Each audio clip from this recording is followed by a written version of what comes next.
Hey, what's up guys? Welcome back to another video. My name is Javi. If you're new to the channel, go ahead and subscribe, smash the like button. But now let's go ahead into the video. So I am a wedding photographer and videographer. Even though I've primarily just focused on filming, I also started with photography. And so with clients, I still offer photography. And today I'm really just gonna take you guys behind the scenes of one of my weddings and kind of break it down how it was for this wedding day particularly. Now, kind of going into it, the first thing I wanted to do is making sure I had my gear. So for this wedding, I shot it with a Fuji X-T4 and Fuji X-T3. Primarily, I like to use prime lenses like the 35 f1.4 millimeter or the 56 1.2 lens, or I like to use the Fuji 56 millimeter f1.2 lens as well for those type portraits and really get that separation and depth of field. Now, this is an 8-hour wedding, so we have tons of footage to be able to show you guys some behind the scenes of how the day kind of went. So when I first got there, set up, get the harness on, I like to meet the bride and be able to introduce myself and the groom too as well. I've met them before when we had our engagement shoot, but now in a live environment with a wedding, they have so much more people, so things kind of go by fast, and I was the only photographer, by the way, for this wedding. So if you're new to photography and especially new to wedding photography, and doing your first wedding is could be stressful. When I first started, I kind of jumped into the fire, and I just love having that responsibility of the couple depending on me. And for me, that just gives me so much value and self-worth. So I love to be pressured into the situations. In some weddings, I do have second shooters shooting with me. It just depends on the wedding and what the day is kind of going to be like and logistics and stuff like that. Particularly for this wedding, again, I was only photographer, and what I like to do is have a timeline. If you're new to photography, make sure you have a timeline. It's going to help you and just know how the day's going to be like too as well. And then I like to actually go around the venue, check different spots out, check where the ceremony is going to be, where the groom is at, where the bride's gonna be, and just any other surrounding areas. And with this venue, it's extremely gorgeous. It's huge, and it's kind of like a house with a beautiful property in the back, and also in pool area and things of that. So I knew some of the challenges was gonna be is finding just formal places to take photos and of detail shots. And so I start with the invitations, the rings, the shoes, and try to be creative with that. I'm not one that normally likes to have a whole set for it because I shoot more films than I do photography. And so for that aspect, I kind of get creative on the fly and get cards and get things. And so for this case, I just found a beautiful bench with beautiful lighting where I could use and be able to take these photos.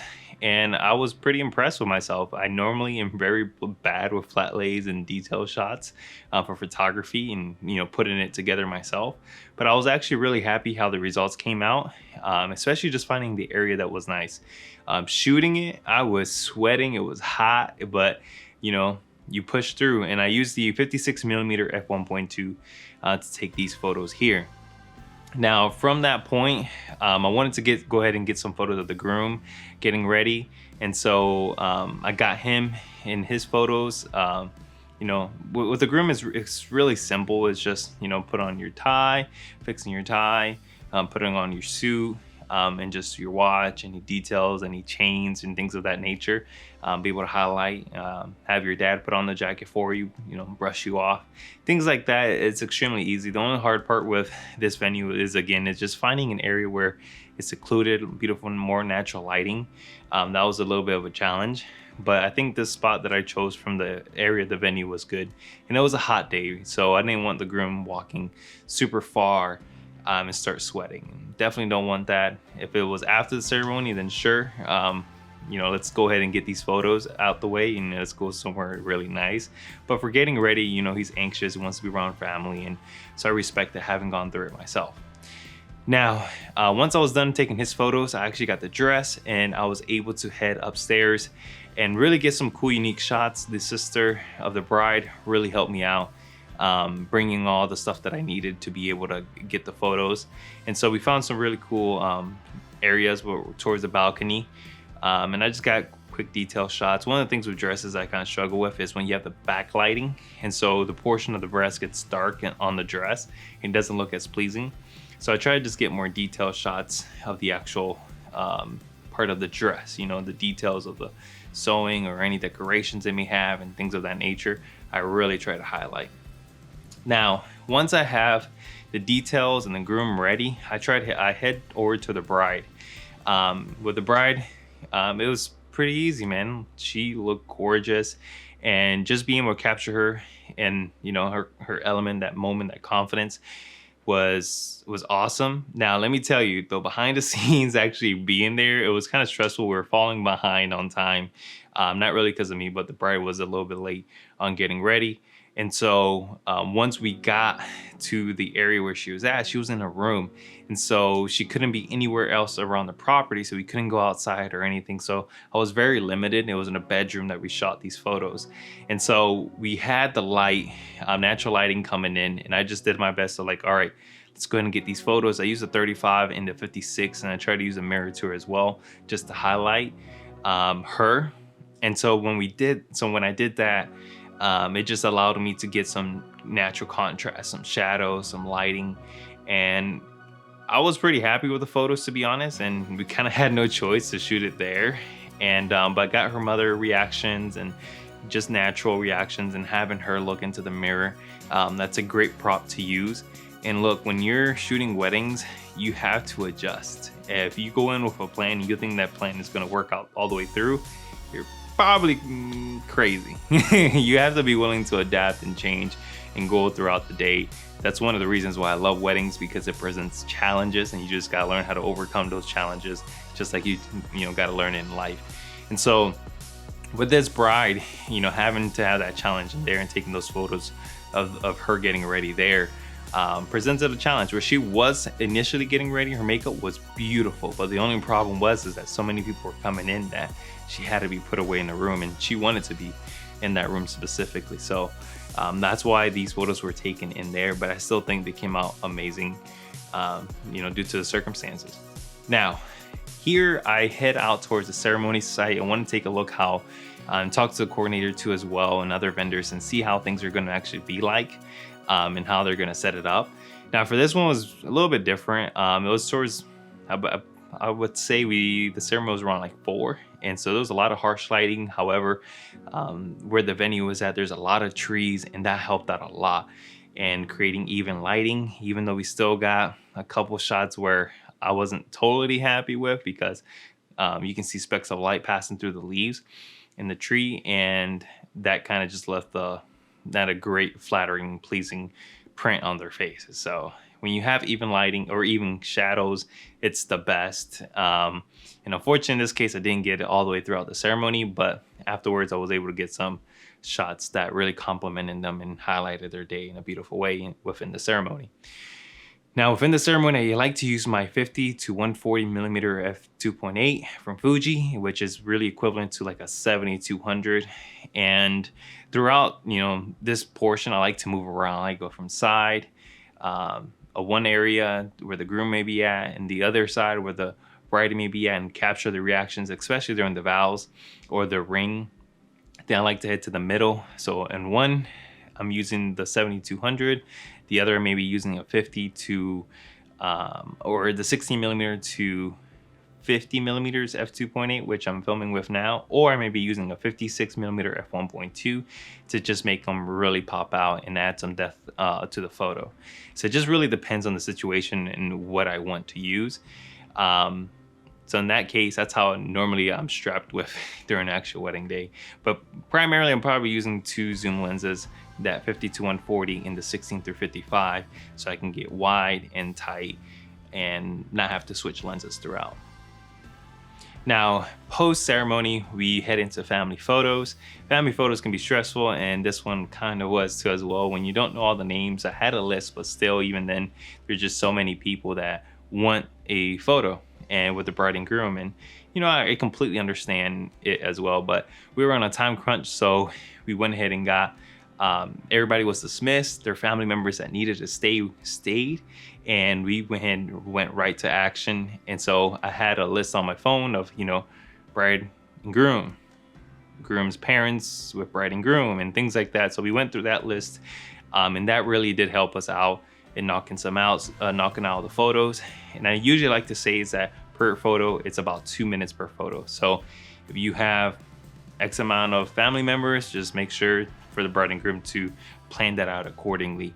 And I personally don't create timelines, because again, I do mainly film. And so for video, I really don't have to worry about timeline, because normally coordinators have that down packed, or photographers. In this case, the coordinator did have it down packed, but what I like to do is review it and then add some, things that I'm actually going to be doing, so that they're aware of where we're going to be at certain times. And then this coordinator was pretty distant from everything, to be honest. So it's kind of hard to find when we needed them, and to know what's next. But at this point, I just took charge. All right, let's move on. We're gonna go ahead with those photos of their family. We got that done, and then we head into their portrait session. And then this portrait session, it still wasn't during sunset. So what I did is I got the photos that we really wanted, and I saved some other photos that we really wanted towards the other side of the property, where it's going to be sunset and have better lighting and not so harsh, not so hot. So I pulled them aside once around 7:30 hit, so we can start getting those sunset shots. Now during the reception time, I don't try to take too much photos. This was a Mexican wedding, so they had their heritage, what they do, and so they like to run and have fun and dance. And so I capture a lot of those moments and just more of people's faces and reactions rather than larger and wider photos. I think they're cool, but I personally like the tighter emotional shot of a person's face smiling, laughing, crying, things like that. And so throughout this aspect of the wedding, I just continued as much as I could, get some really good photos. I like to pause for like 10 minutes, 15 minutes. If it's just dancing, it's the same thing over and over. And as other photographers, maybe if you're a photographer and you're watching this and you've done a wedding, you know that once reception hits and dancing starts, you kind of lay off from taking as much photos, because you don't want to go back into post-production and just have to look all through these photos.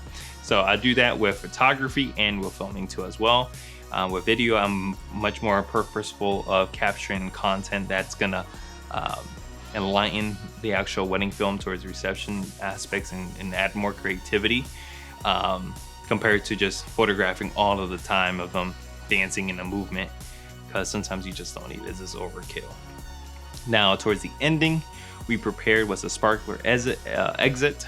What was hard about this one was really that it was pretty dark, people were drunk, and the bride and groom were really fast walking down the aisle. And normally I don't like to use flashes, and I don't believe I used flash for this wedding. It's been about 4 months since I actually did this wedding. I know I was supposed to make this video earlier, but from this wedding, what I can remember was that we shot it natural, and it did a good job of, the sparklers did a good job of highlighting the couple.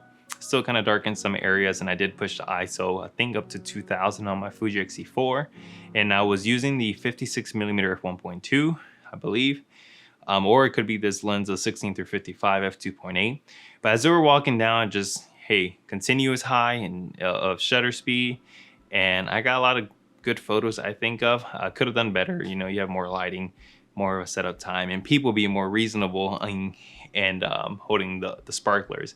And we all know that once that ending happens, sometimes the crowd, especially if they have been drinking, it gets harder to shoot. So, and then towards the end of the wedding, honestly, once we did the sparkler exit, the couple just went ahead into their the vehicle that they're exiting with, and the wedding was at an end at this point. And some takeaways that I had from this wedding is that you'll never get the perfect wedding. You always would have to adjust and make some sacrifices of things that you may want, and you got to compromise with the couple too as well. At the end of the day, they hired you to capture their moment. It's not about me, it's about them. And so me having to adjust and compromising, and also working with the couple too as well, because we all know that we love the portrait sessions, because this is where we make our money, make our bread, and we're able to advertise with this content to get new weddings and continue booking and growing our business. And or especially during the getting ready aspects of maybe the bride and this and that area. But you gotta sacrifice. And some weddings you're gonna get beautiful venues where you're gonna be able to get the best getting ready shots, but you're probably gonna have the worst ceremony shots because of the way the venue is laid out. It's hit and miss, but you gotta work out and work with the couple and adapt, honestly. The quicker you can forget about that negative situation is the faster that you can move on and improve and continue producing high photos for your couples, and that, you know, those are memories that they're gonna cherish for the rest of their lives.